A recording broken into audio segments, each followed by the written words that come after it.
que siempre que se habla de los trabajos relacionados con el libro, parece que la palabra edición viene como siempre acompañada de la idea de vocación, ¿no? Ujú, sí, Y María y yo le hemos dado muchas vueltas a esto de la vocación relacionado con la edición. No siempre estamos de acuerdo, ¿no? Porque es verdad que la vocación puede ser un motor muy potente, ¿no? El entusiasmo que trae consigo puede llevarte ciertamente lejos, pero también la vocación opaca y esconde otra vez muchas cosas que no son del todo positivas, ¿no? El mm, estrés, sí. la falta de medios, la precariedad, los deadlines draconianos y agonizantes con los que trabajamos, ¿no? Es un poco también a veces, ¿no? Como identitaria, Sí, un ajá, poco caprichosa sí, y de hecho muchas veces nos aleja inicialmente de esa primera vocación que nos lleva a la edición, que es la lectura, claro. la posibilidad de compartir esa especie de constelación, ¿no? De libros, de Ujú, intereses, ujú, porque está la burocracia, están 80.000 sí, cosas sí, sí. Ujú, que nos mantienen ciertamente, bueno, no lo sé. Entonces nuestra pregunta, después de haberte escuchado en varias entrevistas, ujú, creemos que la cuestión de la vocación es algo que te atraviesa mucho. sí. Entonces, ¿cómo Ujú. es tu mito fundacional de la vocación y qué relación tienes con la vocación? Bueno, lo primero es una de estas preguntas que yo también me hago constantemente.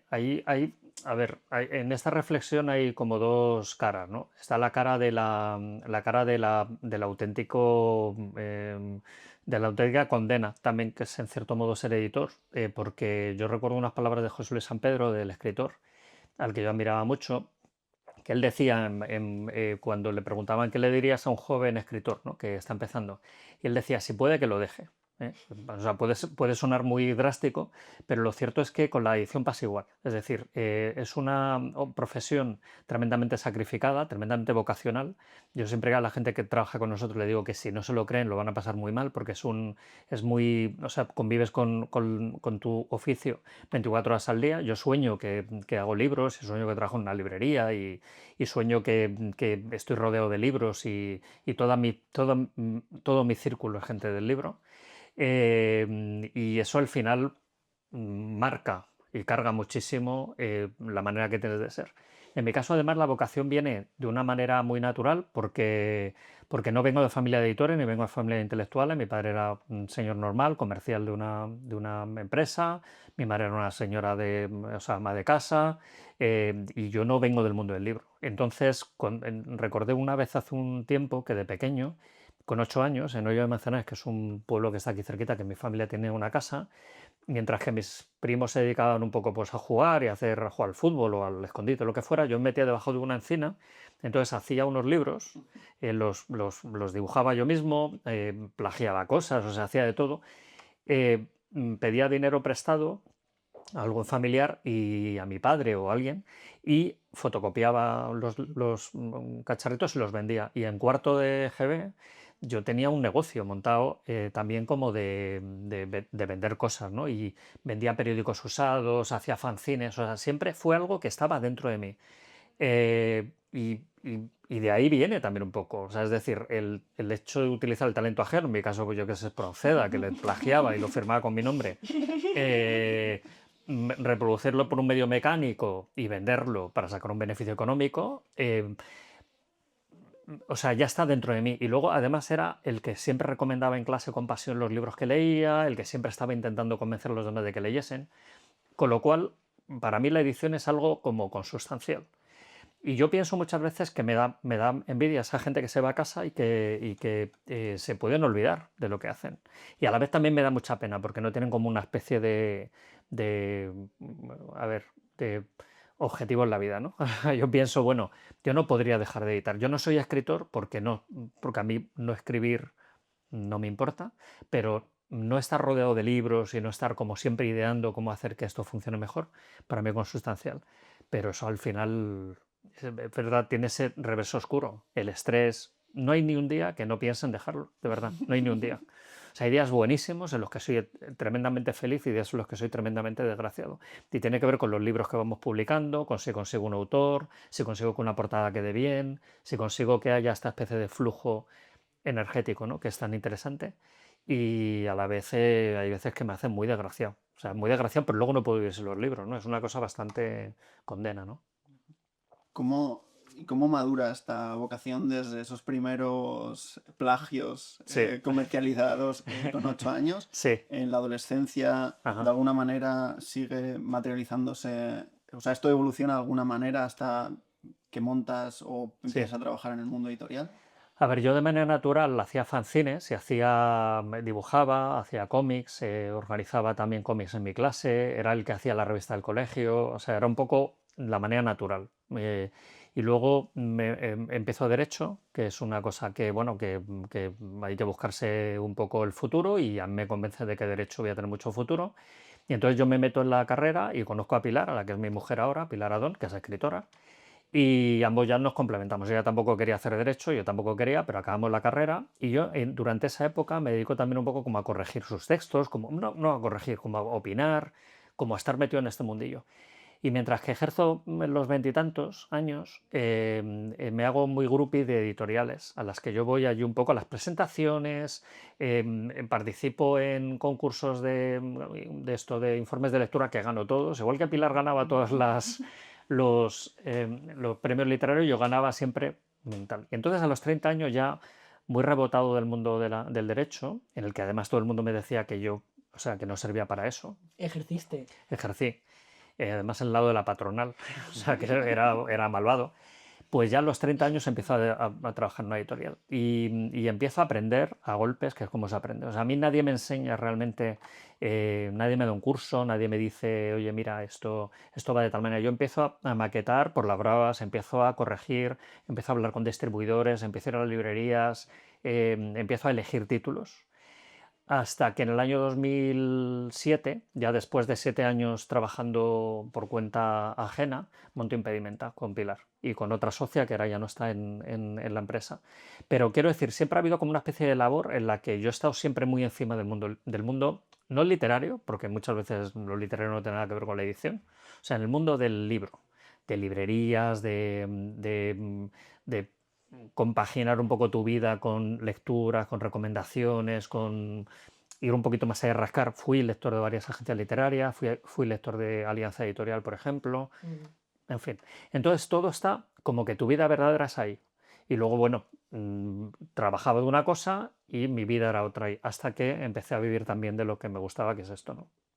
Y por rascar solo un poco, ¿cómo fue esa primera experiencia editorial, ese Sí. tiempo que estuviste trabajando por cuenta ajena? ¿Cómo era entonces el mundo editorial y cómo era para un joven muchacho Sí. editor?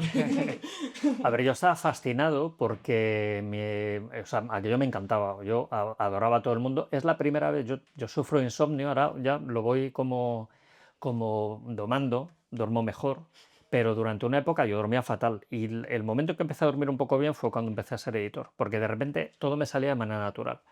Y es un mundo que yo me creía muy listo en aquel momento. O sea, yo me creía un genio total. O sea, no tenía ni idea. Ahora ya es cuando más o menos llevo muchos años, cuando estoy empezando a dudar de todo. O sea, yo ya no tengo como muchas certezas. Pero yo recuerdo que ese aterrizaje para mí fue fascinante, también muy contingente porque yo no me llevaba bien con mis jefes, o sea, yo siempre fui una piedra en el zapato. De hecho, de las dos primeras editoriales en las que yo trabajé me despidieron, pero no porque fuera malo, sino porque suplantaba al jefe, o sea, yo llegaba y suplantaba. Y fue como un momento de mucha lucha también con los criterios que me querían marcar, que yo no veía que fueran correctos. Y de hecho, durante esa época yo tenía ya unos cuadernos donde yo iba apuntando cosas.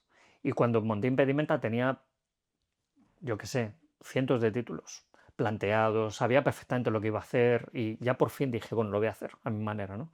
Entonces fue como una especie de aprendizaje, de lento aprendizaje, esto parafraseando a Pynchon, que me hizo editor. O sea, al final la edición es una vocación, pero también es un oficio, un montón de oficios. O sea, tienes que ser un buen diseñador, tienes que ser un buen vendedor, tienes que tener un poquito de cabeza para los negocios, para el dinero, tienes que tener mano izquierda para las relaciones públicas, tienes que entender bien a los libreros, a los escritores.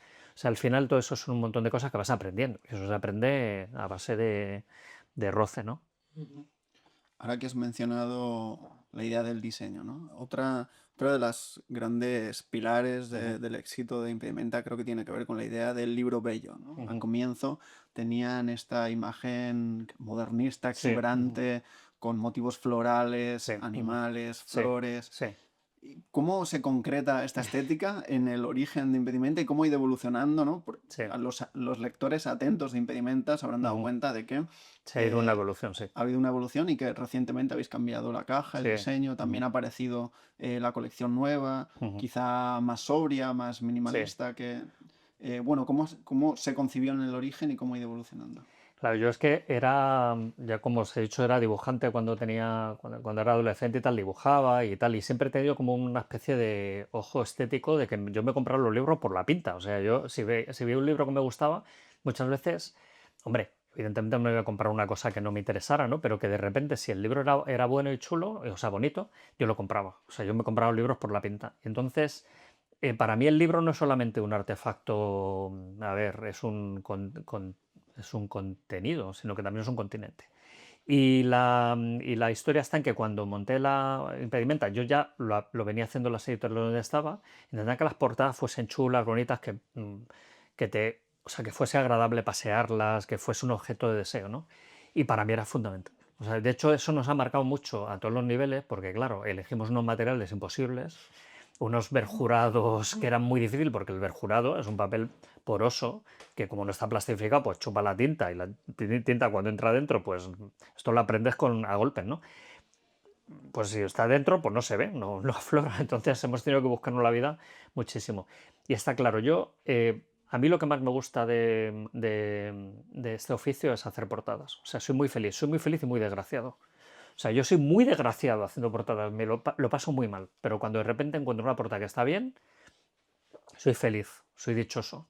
Es el momento casi como de la caza, como de encontrar también un libro que te gusta y transformarlo. Luego ya cuando llega, si veo que ha quedado bien, feliz. Y ya lo que pase con él, de verdad, creedme, o sea, ya me importa bastante poco y yo intento que funcione, pero para mí lo interesante es que el libro sea bonito.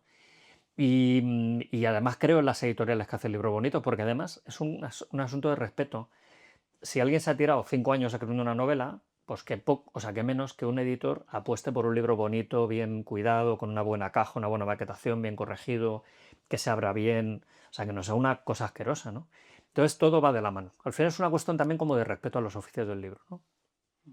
Si me permites, quiero contar una anécdota bueno, me sorprendió mucho. Cuando coincidimos en Polonia, me contaste que habías pasado la noche anterior prácticamente sin dormir Sí, buscando las cubiertas en Pinterest, en páginas en ujú, portafolios sí, de ilustradores para concebir un poco las novedades que estaban a sí. punto de salir, Eso lo ¿no? hago sin parar. Y recuerdo que en los ratos muertos sacabas el móvil y nos decías, mirad estas que he hecho, Sí. ¿no? ¿Os gustan? ¿Cuál os gusta más esta? Y claro, yo ahí dimensioné un poco la importancia que para ti Ujú, tenían las cubiertas, ¿no? sí.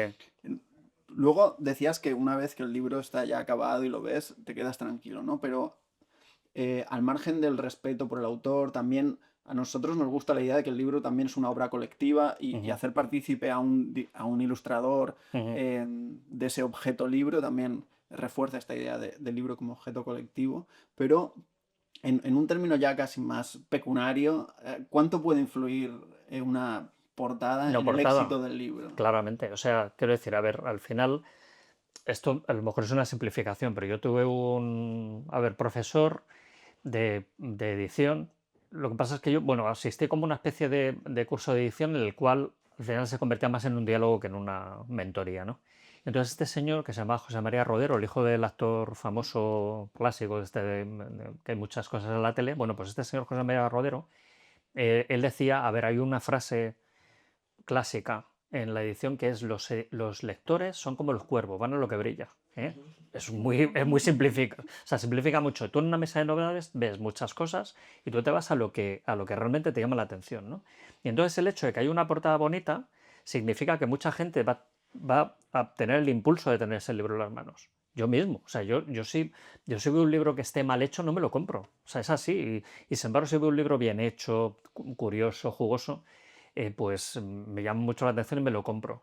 Esto puede a lo mejor hacer que el nivel de la editorial, en cierto modo, mucha gente diga, no, no, no, es que los libros hay que hacerlos también un poco feos, sobrios, no sé qué. Yo no creo en eso, ¿vale?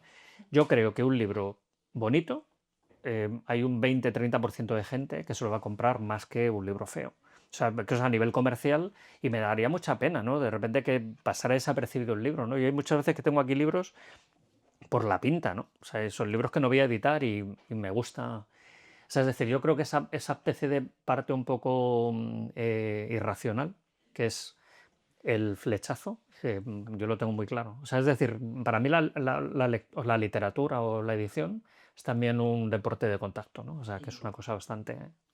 Claro, sin duda las cubiertas son la primera Sí, puerta, ¿no? Como es el primer acercamiento, la primera voz que repiquetea alrededor de un libro, ¿no? sí, O sea, que claramente. tiene un factor muy Sí, sí, potente. sí, sí, claramente. Y hay portadas grandiosas y hay libros que te llaman la atención por lo curiosas que son, por la idea que te transmiten o por las sensaciones, ¿no? O sea, eso está muy claro.